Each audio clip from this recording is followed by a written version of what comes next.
नमस्कार, एक बार फिर से आप सभी का स्वागत है। मेरा नाम है शुभम। आज हम बात कर रहे हैं मुस्लिम आरक्षण को लेकर, बेसिकली पसमानदा मुसलमानों को लेकर। ये पसमानदा मुसलमान कौन होते हैं, क्यों ये डिमांड रख रहे हैं आरक्षण को लेकर, कितने परसेंट की डिमांड है, वह सुप्रीम कोर्ट का क्या कहना है इस पर। क्योंकि सुप्रीम कोर्ट कहती है हम कानून तो बना नहीं सकते क्योंकि ये अधिकार संसद के पास में है।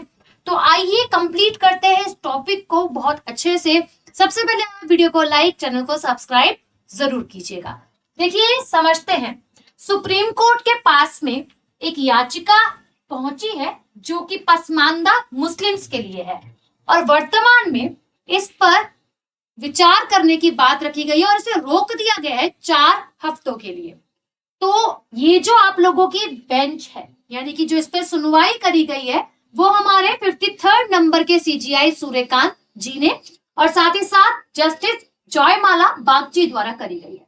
अच्छा, इसी में आप लोगों का सीनियर एडवोकेट अंजना प्रकाश का नाम भी जो है वो आप लोगों को देखने के लिए मिल रहा है। अच्छा, पेटिशन किसने डाला है इसमें? पेटिशन डाला है मोहम्मद वसीम सैफी द्वारा। ठीक है, कि आप क्या करेंगे इसको आगे आरक्षण देने के लिए। आइए समझते हैं पसमानदा मुस्लिम आरक्षण। अच्छा, पसमानदा मुस्लिम है कौन, सबसे पहले ये समझ लेते हैं। है तो ये मुस्लिम ही, बट ये उन कैटेगरी के मुस्लिम है जो कहीं ना कहीं पीछे गए हैं। समझ रहे हो, यानी कि आर्थिक रूप से वो स्ट्रॉन्ग नहीं है। तो बात रखी जाए पसमानदा मुस्लिम आरक्षण को लेकर, सुप्रीम कोर्ट ने सुनवाई और संवैधानिक प्रश्न को समझते हैं हम यहाँ पर क्या है। तो जनसंख्या, पिछड़ापन और ओबीसी उपवर्गीकरण के अंदर जो है वो ये वाले मुस्लिम्स जो है वे आते हैं। अच्छा, अब क्या है, पसमानदा जो है वो एक फारसी शब्द है ना। ये कोई हिंदी शब्द नहीं है, यह फारसी शब्द है जिसका अर्थ आता है जो पीछे छूट गए हैं, यानी कि वो मुस्लिम और वो मुसलमान जो कि वंचित तबकों के लिए इस्तेमाल किया जाने वाला शब्द जो कि पीछे छूट गए हैं। इसी के साथ पसमानदा मुसलमान शब्द का पहला बार इस्तेमाल किया गया था 1998 के अंदर। किसके द्वारा? अली अनवर अंसारी ने किया था। इन्होंने क्या करा था, एक संगठन बनाया, उसमें इस नाम का वर्णन करा और इन्होंने कहा पसमानदा मुस्लिम महाज की स्थापना, यानी कि बेसिकली इसकी एस्टेब्लिशमेंट होती है। उस वक्त पसमानदा को दलित में शामिल किया गया था, यानी कि पसमानदा मुस्लिम्स को दलित वाली कैटेगरी में डाला गया था। बट मगर सभी पसमानदा दलित नहीं होते हैं, वो ओबीसी और अनुसूचित जातियों में भी हो सकते हैं। अच्छा, अब जैसे फॉर एग्जाम्पल 100% मुस्लिम्स हैं, तो 100 के 100 तो पसमानदा मुस्लिम्स नहीं कहलाएंगे। कहलाएंगे कौन? जो पीछे छूट चुके हैं।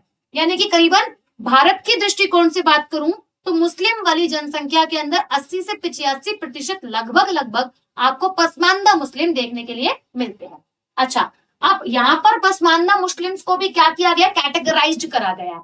कैसे कैसे? 3 कैटेगरी में डिफाइन करा गया। सबसे पहला बोला गया अशरफ।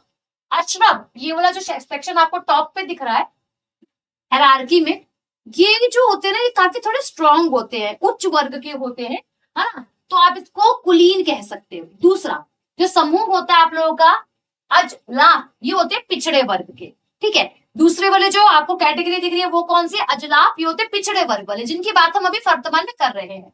और तीसरा है आप लोगों का अर्जाल। अर्जाल अति पिछड़ापन में जो आ रहे मुस्लिम से वे। तो इन दोनों को मिला के, यानी कि अजलाफ को और अर्जाल को मिलाकर आप लोगों के पसमानदा लोग और पसमानदा मुस्लिम कहलाते हैं। मतलब इन दोनों का जो परसेंटेज है, जो रेशियो है, टोटल करके हम पसमानदा मुस्लिम वाली कैटेगरी में इनको रखते हैं। अब देखो वही वाली बात आ गई ना कि 80 से 85% तक आपको मुस्लिम भारत में पसमानदा मुस्लिम देखने के लिए मिलते हैं। अब याचिकाकर्ता और सच्चर कमेटी 2006 के अनुसार भारत में मुस्लिम आबादी का हिस्सा इतना परसेंट है। आपको किसी न किसी बेसिस पे बताया जाएगा, ऐसे थोड़े ना मुंह से बोल दिया और हो गया 80 to 85। तो किसके अकॉर्डिंग? सच्चर कमेटी और याचिकाकर्ता जो यानी कि पिटीशन जिसने डाली है उनकी तरफ से बताया गया कि 80 to 85% भारत में इतने ही मुस्लिम्स आते हैं इस वाली श्रेणी में। अच्छा, ये लोग नौकरियों से वंचित है, शिक्षा इन्होंने पूरी नहीं करी है, ना तो इनको कोई लाभ मिल रहा है, ये वो आते हैं, ना ही राजनीति के अंदर ये है। तो ऑल इंडिया पसमानदा मुस्लिम महाजन, इसकी एस्टेब्लिशमेंट जो है वो आप लोगों की करी गई थी। अभी हमने पीछे भी जिक्र जो है वह करा है इसका। अच्छा, याचिका की मांग क्या है और सरकार का यानी कि बेसिकली सुप्रीम कोर्ट का क्या कहना है। सुप्रीम कोर्ट का कहना है कि आप क्या चाहते हैं, उन्होंने सवाल पूछा है और जवाब में उन्होंने मतलब जब सवाल पूछेंगे तो सामने वाला भी कुछ रिवर्ट देगा, फिर कुछ आप बोलोगे। तो उन्होंने बोला क्या आप चाहते हैं कि एक हम अलग से आरक्षण दें, आपको अलग से कोई ना कोई कानून बनाए, ये सारी चीजें। तो भाई बात क्या, याचिकाकर्ता मैंने आपको बताया जिसने पिटीशन डाला वो है वसीम सैफी, मोहम्मद वसीम सैफी, और वकील आप लोगों के अधिवक्ता अंजना प्रकाश। वही बात करें, सरकारी नौकरियों और शिक्षा में 10% आरक्षण मांगा जा रहा है। मतलब हम आरक्षण की बात तो कर ही रहे हैं, कितना आरक्षण दिया जा रहा है, 10% आरक्षण की बात रखी गई है, अभी दिया नहीं गया। अच्छा, मौजूदा ओबीसी कोड के भीतर उपवर्गीकरण यानी कि सब कैटेगराइज्ड के माध्यम से और आधार क्या लिया गया है, रंगनाथ मिश्रा आयोग और सच्चर कमेटी 2006 की रिपोर्ट को यहाँ पर लेकर बात रखी गई है। अच्छा, तर्क क्या निकल कर आता है, असमान लोग यानी कि आप लोगों के अशराफ वर्सेस पसमानदा को समान मानना समानता के सिद्धांत का उल्लंघन है, ऐसा बोला गया है। अच्छा, सुप्रीम कोर्ट का रुख कठिन सवाल है। पीठ ने क्या बोला है, सीजीआई ने बोला मेरे सूर्यकांत जी जो है ना 53rd नंबर के सीजीआई और जॉयमौला बागची, अब इन्होंने जो बात रखी थी यानी कि ये जो आपकी बेंच बैठी है वो 23 फरवरी को बैठी है, अगले 4 हफ्तों के लिए मतलब 1 माह के लिए इसे आगे शिफ्ट करा गया।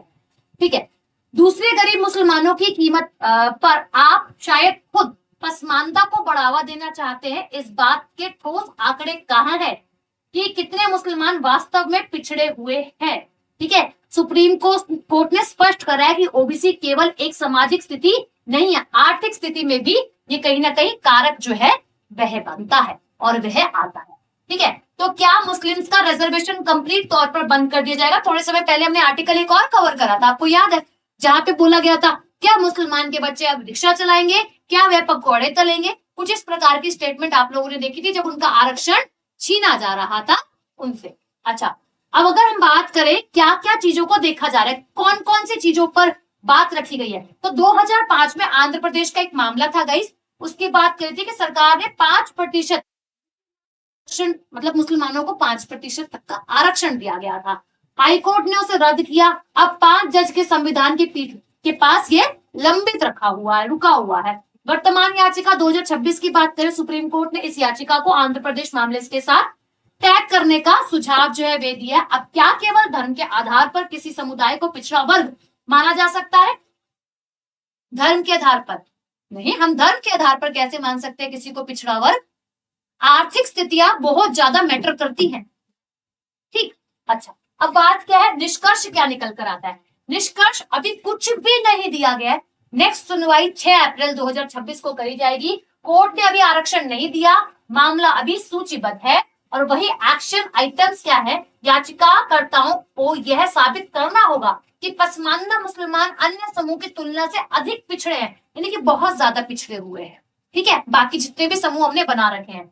बड़ी चुनौती यह आती है कि यह मामला व्यापक धार्मिक श्रेणियों से हटकर सूक्ष्म सामाजिक आर्थिक उपवर्ग और उपवर्गीकरण की ओर बढ़ने की लिए जो है वो आपको परीक्षण है। अब आपकी क्या राय है कमेंट सेक्शन में आप मेंशन करिएगा, कमेंट सेक्शन आप लोगों के लिए बिल्कुल ओपन है। अभी के लिए शुक्रिया, धन्यवाद, राधे राधे। मैं आपसे मिलती हूँ एक और नई वीडियो में।